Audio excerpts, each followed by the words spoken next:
Hello guys, இன்றைக்கி ஒரு puff sleeve தான் பார்க்க போகிறோம். இதுதான் அந்த லைனிங்கில் வந்து நம்ம நார்மலாக பஃப்போட அளவு வந்து கட் பண்ணிவிட்டு கீழே வந்து பார்டர் வச்சுக்கலான்ட்டு, மேலே வந்து பஃப் வந்து எந்தளவுக்கு வரணும் அப்படிங்கிறது அந்த லென்த்தை விட 1 இன்ச் அதிகமாக வந்துட்டு மெயின் கிளாத்தை வந்து நம்ம கட் பண்ணிக்கிட்டு, பஃப் எந்த கிளாத்தில் வரணுமோ அதை வந்து கொஞ்சம் லென்த் அதிகமாகவும், சைடில் வந்துட்டு வர கிளாத்து கொஞ்சம் கம்மியாகவும் வந்துட்டு நார்மலாக ஸ்லீவ் கட் பண்ணுற கிளாத்தை வந்து சைடில் அட்டாச் பண்ணிக்கிட்டேன். இதை வந்து இப்போது சென்டர் மார்க் பண்ணி சென்டர் கட் பண்ணிக்கிட்டேன். சென்டர் கட் பண்ணிட்டு இப்போ 2 பக்கமுமே வந்து அந்த பஃப் வர ப்ளேஸில் 2 இன்ச் கேப்பில் மார்க் பண்ணணும். 2 இன்ச் கேப் நீங்கள் வந்துட்டு மார்க் பண்ணிட்டு வந்தீங்கன்னா தான் அப்போ உங்களுக்கு கரெக்டாக எக்ஸாக்டாக வந்து வைக்க முடியும் பஃப். உங்களுக்கு எப்பயுமே அந்த ஸ்லீவ் முடிகிறது வந்து நெக்ஸ்ட்டு கிளாத்து அந்த ஆப்போசிட் கலர் கிளாத்துக்கு வந்துடணும். அப்போ தான் வந்து பஃப் நீட்டாக இருக்கும் லுக்கு. 2 சைடுமே நான் வந்து அதை மாதிரி மார்க் பண்ணிக்கிறேன். ஃபுல்லாக அந்த மாதிரி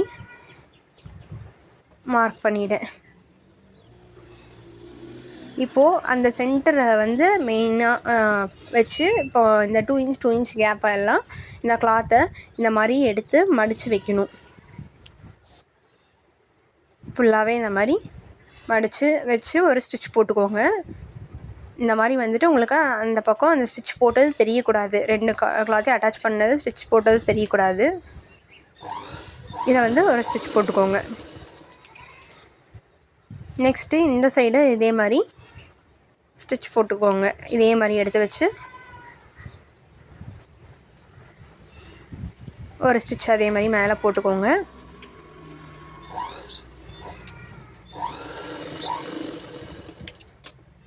போட்டுட்டு இப்போது இந்த பக்கம் மேலே வந்துட்டு நீட்டாக ஒவ்வொன்றும் எடுத்து பார்த்து நீட்டாக எடுத்து வைங்க. இந்த ப்ளீட்ஸ் எல்லாம் நீட்டாக வந்துட்டு எங்கேயும் சுருக்கம் இல்லாமல் லூஸ் இல்லாமல் ப்ளீட்ஸ் நல்லா எடுத்து நீட்டாக வச்சிங்கன்னா தான் உங்களுக்கு நல்லா நீட்டாக இருக்கும் பார்க்குறதுக்கு அந்த பஃப்பு. இந்த மாதிரி நல்லா எடுத்து ஸ்டிச் மேலே போட்டுக்கோங்க. இப்போது இது வந்து இந்த சைடு ஆப்போசிட்டில் வந்துட்டு இந்த ப்ளீட்ஸை வந்து வைக்கணும். இதுவும் நல்லா எந்த ஒரு லூஸும் இல்லாமல் நல்லா நீட்டாக வர மாதிரி பார்த்து போட்டுக்கோங்க.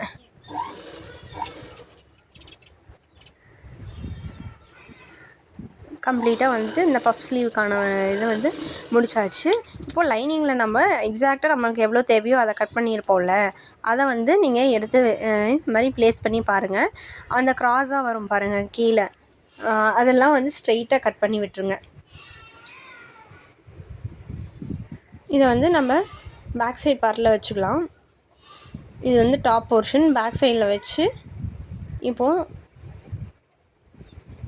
ரிமைனிங் கிளாத்லாம் நம்ம கட் பண்ணிடணும். இங்கே கீழே வந்து ஃபஸ்ட்டு நம்ம கட் பண்ணிக்கணும். சென்டரை வந்து எக்ஸாக்டாக மார்க் பண்ணிக்கோங்க. லைனிங் சென்டரும் மெயின் கிளாத்தில் வந்து இப்போ எந்த இடத்துல சென்டராக இருக்கோ அந்த 2 சென்டரும் எக்ஸாக்டாக வச்சுட்டு இந்த எக்ஸ்ட்ராவாக இந்த க்ராஸாக இருக்கிற கிளாத்தை வந்து கட் பண்ணிக்கிட்டு இது மேலே வந்து இப்போ நம்ம ஸ்டிச் போட்டுக்கிறோம். கம்ப்ளீட்டாக ஃபுல்லாக சுற்றி வந்து நம்ம சுற்றி வர ஸ்டிச் போட்டோம்னா தான் பர்ஃபெக்டாக வந்துட்டு அந்த ப்ளீட்ஸ் எல்லாம் நிற்கும். இப்போ ஸ்டிச் போட ஸ்டார்ட் பண்ணுறோம். ஃபுல்லாகவே ஒரு 1/4 இன்ச் அளவில் ஸ்டிச் போட்டுக்கோங்க. சென்டர் வந்து எக்ஸாக்டாக மேட்ச் ஆகுதான்னு பாருங்கள். சென்டர் தான் எக்ஸாக்டாக மேட்ச் ஆகணும். அப்போ தான் வந்து நம்ம ஸ்லீவ் போடும்போது வந்துட்டு நமக்கு டிசைன் வந்து பர்ஃபெக்டாக வந்துட்டு இருக்கும். ஃபுல்லாக வந்து சுற்றி லைனிங் ஓரத்துலேயே வந்து நம்ம ஸ்டிச் போட்டு வரோம். இப்போ வந்து ப்ளீட்ஸ் எல்லாம் இந்த மாதிரி நல்லா எடுத்து விட்டு நல்லா நீட்டாக ப்ளீட்ஸை ஸ்டிச் போடணும். நல்லா பாருங்கள், வந்துட்டு ஃபுல்லாக நல்லா எடுத்து விட்டு ஸ்டிச்சு சுற்றியும் போட்டாச்சு. இப்போ எக்ஸ்ட்ரா கிளாத்தை நம்ம கட் பண்ணிடலாம். ரிமைனிங் இப்போ எக்ஸ்ட்ராவாக இருக்கிறத ஃபுல்லாகவே நம்ம கம்ப்ளீட்டாக கட் பண்ணி எடுத்துடலாம். ஃபுல்லாக நம்ம கட் பண்ணியாச்சு. இப்போ நமக்கு தேவையான போர்ஷன் ரெடி ஆகிடுச்சு. இப்போ கீழே வந்து பார்டர் நம்ம அட்டாச் பண்ணுறோம். இது வந்து எல்போ ஸ்லீவ் அப்படிங்கிறனால கீழே பார்டர் வந்து நம்ம அட்டாச் பண்ண போகிறோம். கீழேயும் எக்ஸஸ் இருக்கிறத கட் பண்ணிடுங்க, இல்லைனா தூக்கிட்டு இருக்கோம் அந்த சென்டராக நம்ம இது பண்ணது.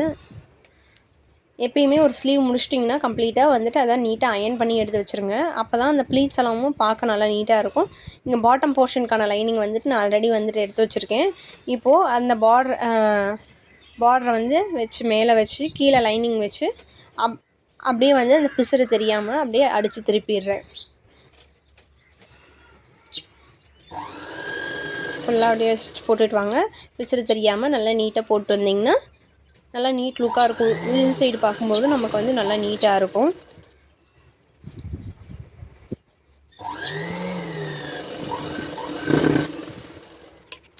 இப்போது இதை அப்படியே வந்து ரெண்டையுமே நல்லா எடுத்து இப்போ மேலே ஒரு டாப் ஸ்டிச் போட்டுக்கணும்.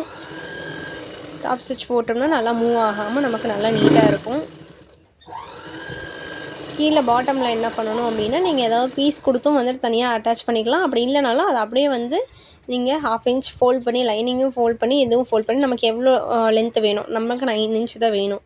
ஸோ மீதி 1/2 இன்ச் வந்து அப்படி இப்படி ஃபோல்ட் பண்ணி, லைனிங்கும் ஃபோல்ட் பண்ணி, மெயின் கிளாத்தையும் ஃபோல்ட் பண்ணி நம்ம அட்டாச் பண்ணிக்கலாம். மேலே ஒரு ஸ்டிச் போட்டிங்கன்னா கம்ப்ளீட்டாக வந்து முடிஞ்சது. இன்னும் இந்த மாதிரி ஸ்லீவ் டைப்ஸ்லாம் வந்துட்டு ஸ்லீவ் டைப்ஸ் டிசைன், ப்ளவுஸ் டிசைன்லாம் வேணும்னா நம்ம சேனலை ஃபாலோ பண்ணிக்கோங்க. நிறைய அப்டேட்ஸ் வந்துக்கிட்டே இருக்குது. கம்ப்ளீட்டாக ஒரு பஃப் ஸ்லீவ் வந்து ரெடி ஆயிடுச்சு.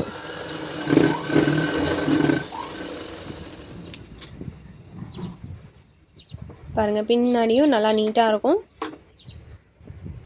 முன்னாடியும் நல்லா நீட்டாக இருக்கும். இப்போ வந்து ஸ்லீவை நல்லா அயர்ன் பண்ணிட்டிங்கன்னா உங்களுக்கு கம்ப்ளீட் லுக் வந்து நல்லா நீட்டாக கிடச்சிரும். தேங்க்யூ ஃபார் வாட்சிங்.